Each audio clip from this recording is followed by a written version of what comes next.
Hello and welcome, all friends and devotees of yoga and meditation and Buddhist studies. Today is the second day of December, Wednesday the 2nd of December 2015. I'm just going to continue reading my Dhammapada Sutras, Dhammapada translations in English language from verses 146, chapter 11, that is the chapter on old age. Starting from 146 to 156. When you are always aflame with craving, snared and dissatisfied, why the laughter? Why seek laughter? Why the pleasure? Why seek pleasure? When you are trapped and endangered entirely in the dark, will you not seek and search out vital light with which to see? Verse 147, Dhammapada Sutras. Behold the wretched structure consisting of a variety of sections, all injured, a nicely beautified zombie, remote controlled, ever lacking perfect care and maintenance, doomed to infections and sicknesses, and downed ultimately as it finds no permanence. Dhammapada Sutras, originally spoken by the Buddha, verse 148. Aging, this flesh gradually becomes inefficient and useless, a shell of ailments and sicknesses, ever breaking down, the structure burdened with pollutants and overwhelming defects ultimately collapses. The structure burdened with pollutants and overwhelming defects ultimately collapses, and this existence is concluded by the departure to the next. Verse 149. Just like pots in the fall, when these bones like ashes in hue are dumped and wasted, where is the joy in staring at such horror? Verse 150. A large town of bony construction with a pulpy patchwork, the dwellers being infected and corrupted aging process, and the ultimate departure process, pretense and conceit. Verse 151. The royal vehicle, magnificent as it is, ages and gradually ruins. The human's flesh surely ages. The human flesh surely ages, becoming corrupted. The truth established by the holy men never grows old, nor ever palls. The holy men themselves declare this fact.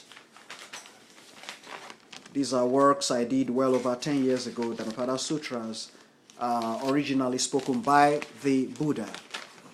I'm just going to proceed to verse 152. A person lacking knowledge only grows old like a cow. He develops not in wisdom nor intelligence, only physically bodily growth. Verses 153 and 154 are combined. It's probably how the original scripts were written in the Pali Canon. Lacking knowledge, I have been born and reborn, again and again, in a continuous cycle, looking and searching for the architect who constructed this home. The wretched, feeble flesh. To be born and reborn again and again is suffering. However, architect, I have discovered your secrets. I now know you very well. You have no further business constructing my home. You must stop immediately. Your roofing beams are ruined. The central strip supporting your roofing beams are doomed by age and completely useless. I'm liberated from roaming thoughts, my soul and memory unbound. I am through with desires and suffering. Verse 155. Dhammapada Sutras, originally spoken by the Buddha. These are my translations in English language. Like worn-out cranes collapsing by a useless pond with no fish, foolish men age and gradually perish who abandon the way and discipline of the holy life and who failed to accumulate or achieve possessions and resources when still young and able. Concluding verse 156. Like bent and broken spears and swords, foolish men are soon downed and ruined, only regretting wasted times and opportunities. Only regretting wasted times and opportunities.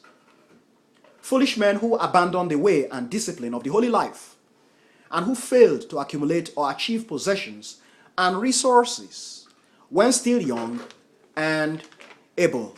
Folks, that concludes chapter 11, the chapter on old age of the Dhammapada Sutras originally spoken by the Buddha. For those of you who may be watching my videos for the first time, welcome.